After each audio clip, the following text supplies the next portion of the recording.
로널드 리드에 대한 이야기를 들어본 적이 있나요? 2014년에 사망했을 때 800만 달러의 저축이 있었던 청소부 말입니다. 네, 맞아요.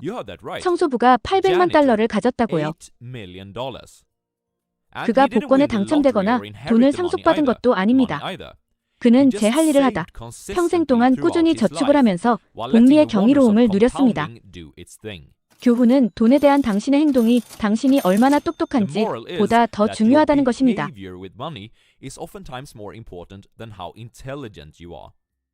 하버드를 졸업하지 않았거나 월스트리트에서 일하지 않더라도 올바른 행동만으로도 부자가 될 수 있습니다. 모건 하우젤이 말하듯 재정적 성공은 어려운 과학이 아닙니다. 이것은 소프트 스킬로 당신의 행동이 아는 것보다 더 중요합니다. 다음 15분을 이 영상에 투자하면 투자라는 소프트 스킬에서 뛰어난 성과를 낼 수 있을 것입니다. 이것은 모건 하우젤의 돈의 심리학에서 얻은 상위 5가지 요점 요약이며 투자자가 주식시장을 통한 재정적 자유를 달성하기 위한 최고의 팁과 도구를 제공합니다. 첫 번째 요점은 가격을 지불하는 것입니다. 새로운 멋진 시계를 원한다고 가정해봅시다. 가게에 가서 상품을 확인합니다.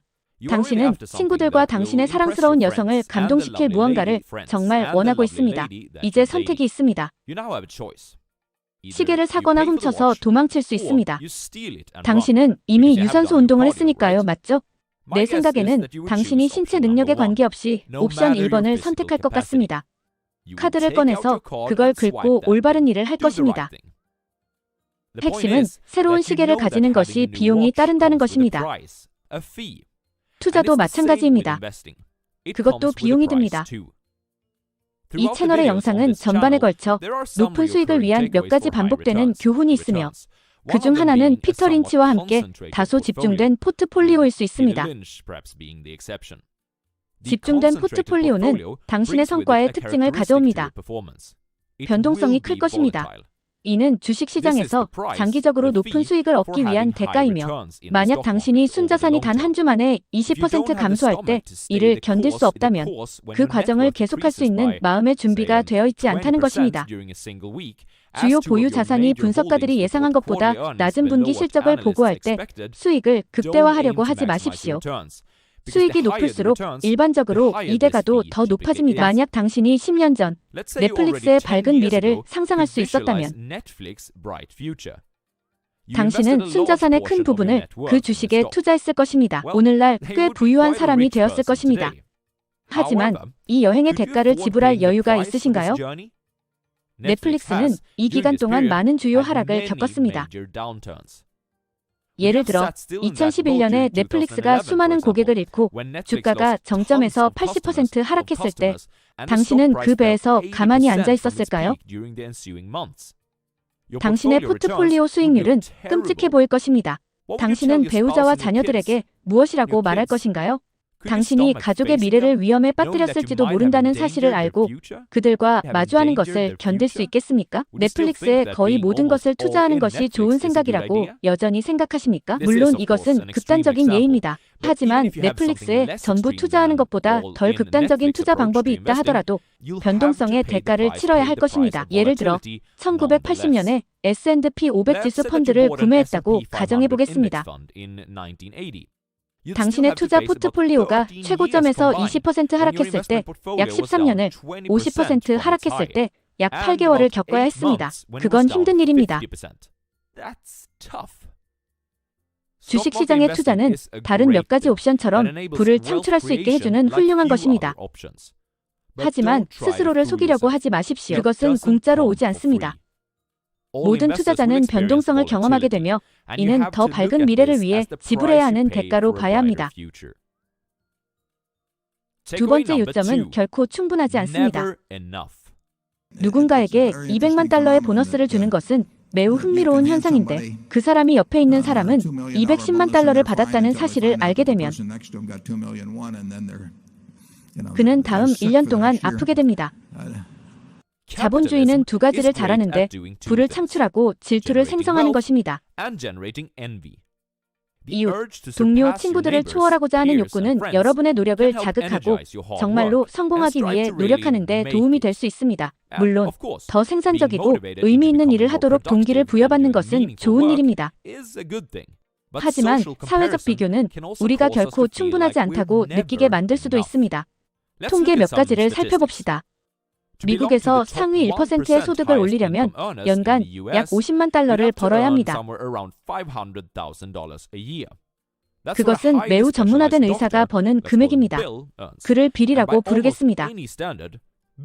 거의 모든 기준으로 빌은 부자로 간주될 것입니다. 그는 좋은 차를 몰고 이국적인 나라로 긴 휴가를 갈 여유가 있습니다. 아마도 그가 지루하다고 생각하는 일을 할 사람도 고용할 수도 있습니다. 빌은 자신의 삶에서 재정적으로 이룬 성과에 대해 기분이 좋습니다.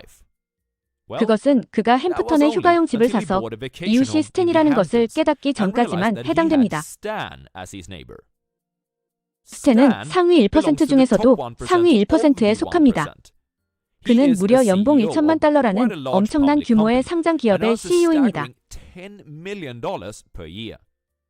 이제 스탠이 자신의 재정적 성과에 만족하길 바랄 수 있겠지만 아니요.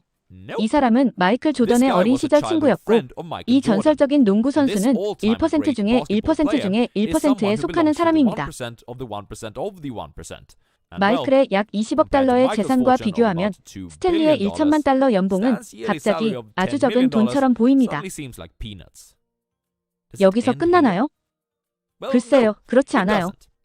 마이클은 가끔 유명인들과 함께 파티에 참석하는데 그곳에 제프 베조스라는 남자가 나타납니다. 베조스는 1% 중에 1% 중에 1% 중에 1%이며 그는 2020년에 약 750억 달러의 순자산을 증가시켰습니다. 현재 약 2천억 달러에 앉아 있습니다. 이것은 항상 더 큰 물고기입니다. 이러한 종류의 비교에서 발생한 질투는 역사적으로 많은 사람들이 어리석은 행동을 하게 만들었습니다. 일부는 더 높은 피라미드로 올라가기 위해 포트폴리오를 극단적으로 활용했지만 결국 모든 것을 잃고 자살에 이르렀습니다. 일부는 내부 정보를 바탕으로 투자하여 손해를 보았습니다. 나중에 감옥에 가게 되면서 개인적인 명성과 자유를 잃었습니다. 많은 사람들이 가족을 저버렸고 그 결과 파트너가 떠나거나 바람을 피우거나 둘 다 겪었습니다. 이 채널을 시청하고 성공적인 투자자가 되는 방법을 배우면 평균적인 사람이 꿈꿀 수 있는 재정적 자유의 수준에 도달할 가능성이 있습니다. 하지만 언젠가는 충분하다는 것을 받아들여야 합니다. 우리가 필요로 하는 것을 필요하지 않은 것과 교환하지 않을 것입니다. 비록 우리가 그것을 갖고 싶어 하더라도 말입니다. 세 번째, 미친 것은 보는 사람의 눈에 달려있다. 처음 보면 많은 사람들이 그들의 돈으로 미친 짓을 하는 것처럼 보입니다.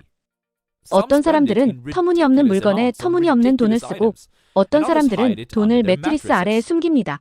하지만 기억해야 할 것은 사람들은 서로 다른 배경, 다른 어린 시절, 다른 부모, 다른 삶의 경험, 그리고 다른 교육을 가지고 있다는 것입니다. 이 모든 것이 서로 다른 관점과 가치관으로 이어집니다. 당신에게는 미친 것처럼 보일 수 있는 것이 저에게는 완전히 이해가 될 수 있습니다. 모건은 책에서 복권의 예를 사용합니다. 미국의 최저소득 가구는 매년 400달러 이상을 복권했습니다. 이는 최고소득 그룹의 평균보다 4배 더 많으며 미국인의 3분의 1 이상이 비상시에 400달러를 마련할 수 없다는 사실입니다. 이 사람들은 비상자금을 복권 티켓에 쓰고 있을까요? 미친 것 같지 않나요? 하지만 다시 말하지만 우리는 이 개인들과 같은 관점을 가지고 있지 않습니다. 그들의 관점에서 보려고 노력해보세요. 그들은 저축할 여유가 거의 없이 월급을 받으며 살아갑니다. 그들은 종종 교육이 부족하여 좋은 직업 경로도 부족합니다. 그들은 좋은 휴가나 새 차를 살 여유가 없고 많은 빚 없이 자녀를 대학에 보낼 수 없습니다. 복권을 사는 것은 우리 중 많은 사람들이 이미 살고 있는 꿈에 투자하는 그들의 방법입니다. 그래서 그들은 우리가 사는 것보다 더 많은 복권을 사는 것입니다. 결국 그렇게 미친 짓은 아닐지도 모릅니다. 그렇다면 이것이 어떻게 당신을 더 나은 투자자로 만들까요? 한 가지는 우리가 다르다는 것을 인정하는 것입니다. 그러면 우리의 목표에 맞지 않는 투자 포트폴리오나 전략을 복사하고 싶어하는 유혹이 줄어듭니다. 예를 들어 우리의 위험 프로필은 억만장자보다 높을 수 있습니다. 왜냐하면 우리는 부자가 되는 부분에 더 집중하지 부유함을 유지하는 것에는 그다지 신경 쓰지 않기 때문입니다. 억만장자의 포트폴리오를 복사하는 것은 당신의 목표에 최적이 아닐 수 있습니다. 차이를 인정하는 것은 우리가 자신의 전문 분야 밖에 있는 투자에 더 쉽게 아니오라고 말하는 데 도움이 될 수 있습니다. 예를 들어 게임스톱을 보세요. 저는 트레이더가 아니기 때문에 이 이벤트에 전혀 참여하지 않았습니다. 이건 단순히 내가 할 게임이 아닙니다. 다양한 사람들의 관점을 이해하거나 적어도 세상을 바라보는 다양한 시각이 있다는 것을 이해하는 것은 우리 사회를 더 잘 이해하고 당신의 길로 이끌어줄 것입니다. 네 번째, 대공황. 제2차 세계대전, 금융위기와 코로나19가 공통적으로 가진 것은 무엇일까요? 그것은 모두 우리 사회를 형성한 사건들이었습니다. 그것은 금융시장에 엄청난 영향을 미쳤고 제가 가장 좋아하는 작가 중 한 명인 나심 탈레브가 이러한 사건들을 블랙스완 검은 백조이라 언급하였습니다.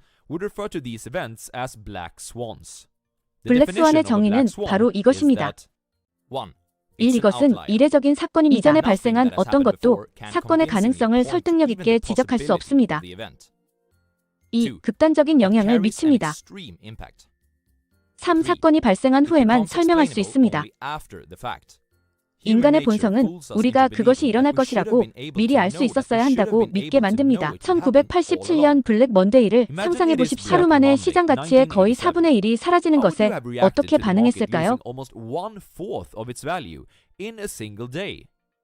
당신은 셀셀 외치던 개인 중 한 명이었을까요? 아니면 폭풍을 견딜 수 있었을까요? 아니면 사이드라인에 두었던 추가 칩을 넣었을까요? 흥미로운 사실은 20년 전 S&P 500 지수에 투자했지만 가장 성과가 좋았던 4일의 주식 시장을 놓쳤다면 291% 대신 164%의 수익률을 얻었을 것입니다. 조용한 큰 차이입니다. 이 교훈의 핵심은 예측할 수 없는 재난에 대비해 정신적으로나 재정적으로 스스로를 준비하는 것이 더 유용하다는 것입니다. 다른 사람들보다 먼저 반응할 수 있기를 바라며 거시적 전망에 대한 귀 기울임을 멈추는 것입니다. 앞으로 투자 커뮤니티에서 큰 두려움을 일으킬 것들, 예상하기 어려운 모든 것들을 말이죠. 5번째, 비관주의의 유혹. 올해 말에 시장이 붕괴될 이유를 여러 가지 제시한다면 거대한 미국 정부의 부채와 자극적인 지원금이 인플레이션의 재발로 이어질 수 있으며 아마도 새로운 코로나19 변종에 대한 이야기를 언급할 것입니다. 당신은 아마도 흥미를 느끼고 현재 우리가 시장 사이클의 어느 지점에 있는지에 대해 꽤 부정적인 시각을 가지게 될 것입니다. 반면에 기대 수명이 상승하고 있다는 것을 보여주며 상황이 계속 좋아질 이유를 제시하면서 지속 가능한 에너지가 얼마나 더 저렴해지고 있는지 또는 컴퓨팅 성능이 어떻게 폭발적으로 증가하고 있는지 관심이 없고 그것에 대해 두 번 생각하지 않을 것입니다. 우리는 비관적인 사람이 매우 지능적으로 들리고 낙관적인 사람은 그에 비해 순진하게 들린다는 것을 알고 있습니다. 빠르고 느린 사고의 저자가 다니엘 카너먼이 왜 손실에 대한 비대칭성과 비관론자들의 말을 듣는 것이 진화적 특성이라고 말하는 걸까요? 손실과 이익을 직접 비교하거나 서로 가중치를 두었을 때 손실은 이익보다 더 크게 느껴집니다. 위협을 기회보다 더 긴급하게 여기는 유기체는 생존하고 번식할 가능성이 더 높습니다. 우리는 진화적 이유뿐만 아니라 진전이 좌절보다 훨씬 느리게 일어나기 때문에 비관론자들의 말을 더 주의 깊게 듣는 경향이 있습니다. 진전은 거의 하룻밤 사이에 일어나지 않지만 좌절은 자주 발생합니다. 가장 큰 비극과 좌절은 훨씬 짧은 시간 동안 발생합니다. 그에 대한 흥미롭고 설득력 있는 이야기를 만드는 것이 훨씬 더 쉽고 따라서 더 많은 주목을 받습니다. 미래에 대한 낙관적인 이야기를 만들기 위해서 우리는 더 긴 시간의 지평을 바라봐야 합니다. 이것은 종종 더 모호해지고 덜 극적이 됩니다. 당신이 비관론자에게 더 매료되고 낙관론자에게는 덜 매료될 것이라는 사실을 아는 것은 미래에 대한 비대칭성을 줄이는 데 도움이 될 수 있습니다. 스웨덴의 헨즈가 말했듯이 세상은 당신이 생각하는 것보다 더 좋습니다. 당신은 변동성의 대가를 치르지 않고 주식시장에서 부자가 되지 않을 것입니다. 질투는 7가지 치명적인 죄악 중 최악입니다. 필요한 것을 위해 위험을 감수하지 마십시오. 다양한 관점은 행동의 원인이 합리적이거나 이성적으로 보이게 만듭니다. 재난을 예측하려고 하기보다는 정신적으로나 재정적으로 스스로를 준비하여 재난을 극복하십시오. 그리고 투자 조언을 받을 때 조심하십시오. 비관주의가 낙관주의보다 생존 본능에 더 호소한다는 것을 이해하십시오. 오늘은 여기까지입니다만 모건 하우젤에서는 끝나지 않았습니다. 그의 책을 확인해보세요. 정말 보석 같은 책입니다. 국내 추세 추종 투자자들에게 도움이 될 만한 해외 영상들이 많이 있습니다. 자동 번역으로는 잘 이해가 되질 않아 구독자분들이 보기 편하도록 재번역하였습니다. 모두 성공 투자 되시길 바랍니다.